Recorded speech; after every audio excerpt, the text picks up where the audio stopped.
Hey there, Cancer Sun, Cancer Moon, Cancer Rising. Welcome to your reading for September 12th through the 18th.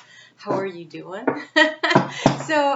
I'm going to pull cards here for the energy for this week, and then we'll take a look at those moons. And the moons that we're going to look at is the moon in Aries and Taurus and Gemini. It does get into your sign on the last day, but we'll kind of cover that more next week. I do want to invite you to come and chat with me live tonight at 7:30 Eastern Daylight Time. Here in the U.S. on Sundays, I do the live chat when I premiere the video. Ooh, this looks it looks mostly really good. Okay, so you're on the precipice of change. You have a major change coming. So they actually sent me to the bottom of the deck twice because you're poised. And I wanted to know what you were poised for, and you were poised to go the distance on something. So it is almost the beginning of a very long journey. You are making a choice in the heart space. I do think that it's a difficult choice because there's a situation here that we have Mercury in retrograde along with 6 other planets and 3 of the major asteroids, and there's a lot of revisiting, revising, reorganizing energy.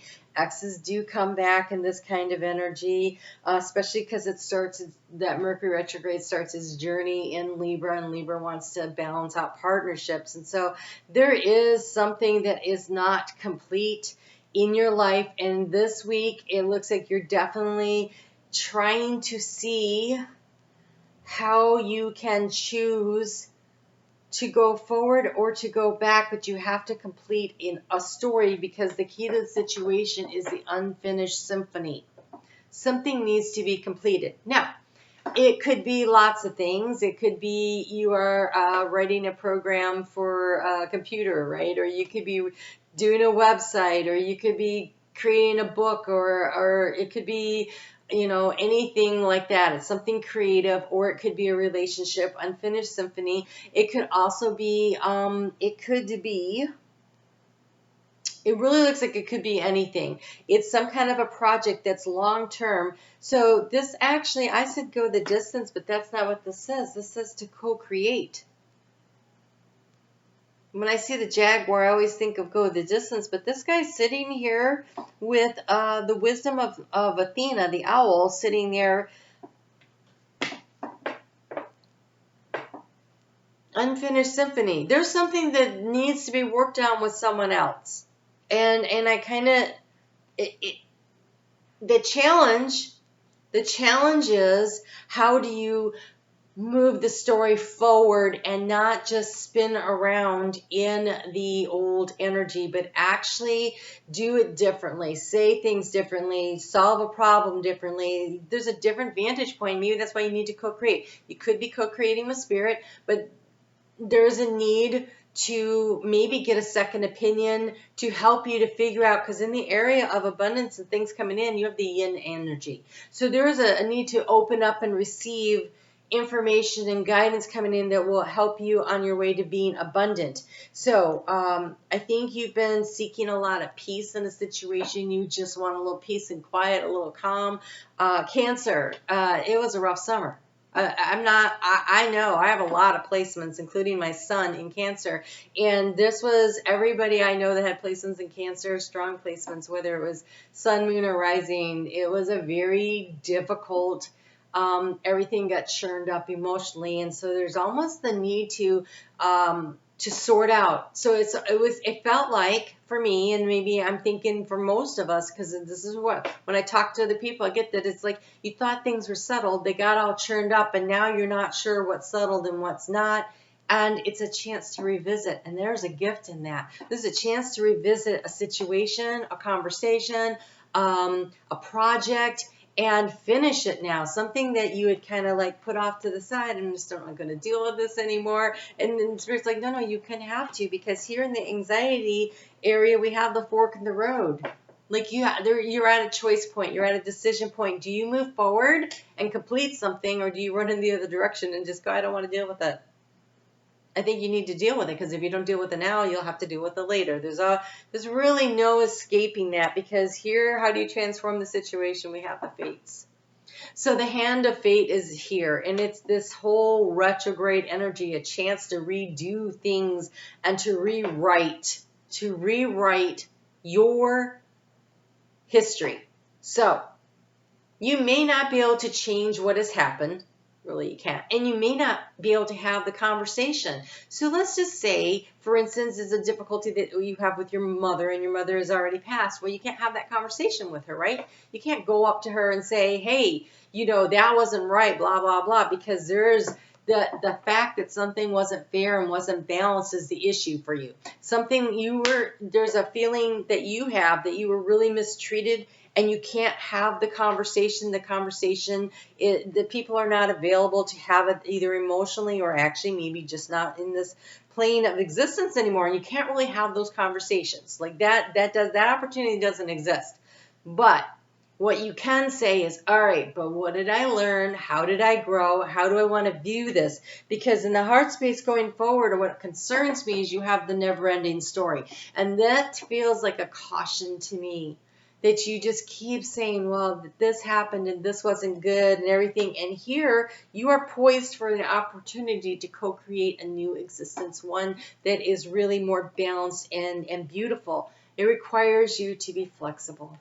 It requires you to see things from a different point of view, a different vantage point. So can you put yourself in the other person's shoes and try to see it from their point of view about what made them be, like, do, whatever, right? So, you know, maybe your mother had postpartum depression, and she just never really bonded with you, and so there was always this distance, or maybe, you know, that guy that treated you like crap, well, he didn't have a good relationship with his mother, so he doesn't know how to have a good relationship. Or there's so many things, but if you could just for a moment stop and look at it from a different point of view, it doesn't excuse the behavior, it doesn't change the behavior, but what it does is it allows you to open up the gift of compassion for them. That doesn't mean you have to hang out with them. And for yourself, because you were supposed to learn something from that. So what did you learn? Well, probably what you learned was how to love yourself. That's usually what we're here to learn.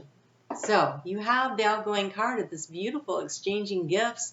There's an opportunity here to have a conversation with somebody to co-create a new way of doing things, of being. You have the opportunity to exchange gifts with yourself of compassion and self-love.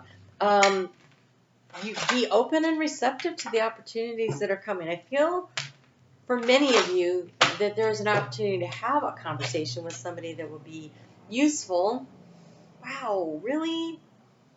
But I'll tell you what, at the beginning of the week, so this video will come out on Sunday, so Sunday the 11th and Monday the 12th.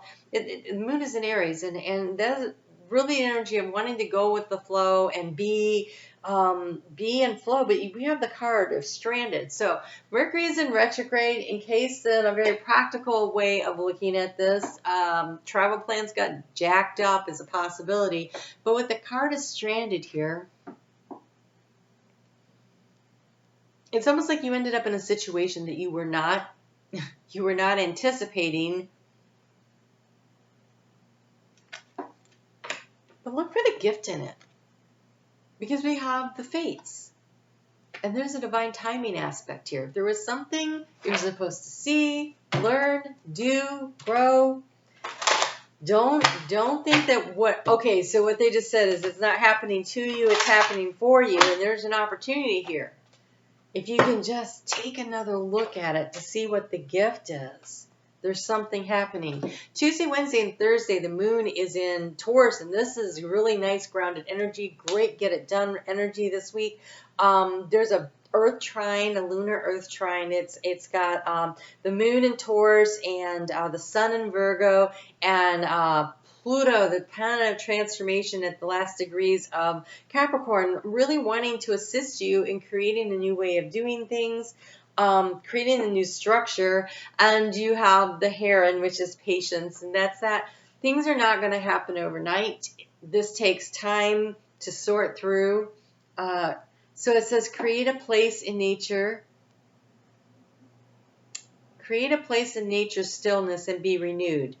Take time alone to find balance. Step confidently toward your purpose. Patience will bring you rewards.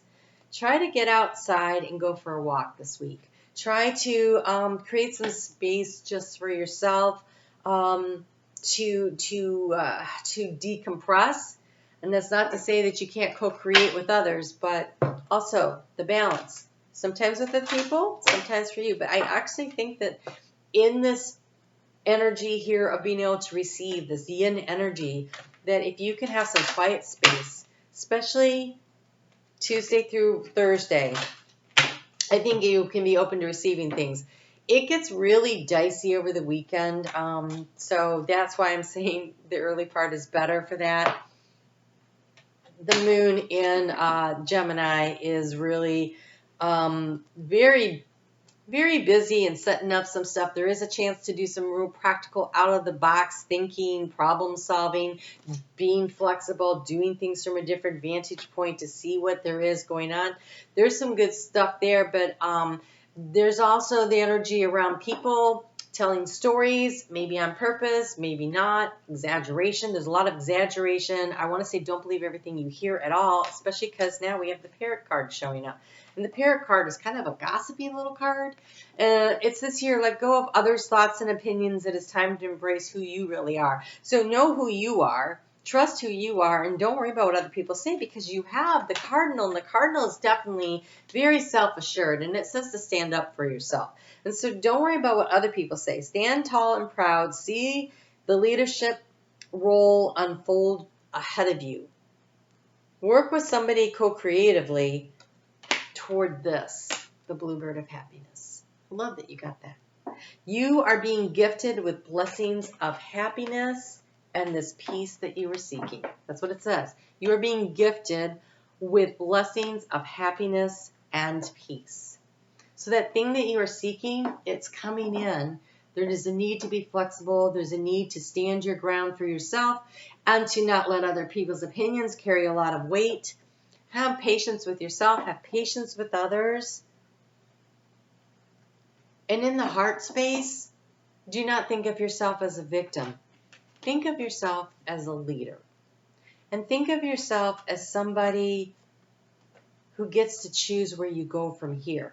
You get to choose. You have the card of the fork in the road. You get to choose. Choose to be strong and tall and proud of yourself and not made small and sad and blue. Okay? You get to choose. So choose. Choose happiness. Although the blue, and I got the Bluebird of Happiness, so you can look at that any way you want. All right. All right, you guys take really good care. I'm on Facebook every day. I'd love to have you come by. And again, I really invite you to come and chat with me tonight. It comes every Sunday night, 7:30 Eastern Time. I do a premiere video for the overview for the week for everybody. And we live chatting, so I enjoy doing that. So come and have some fun with us. You guys take good care. There's a lot going on here.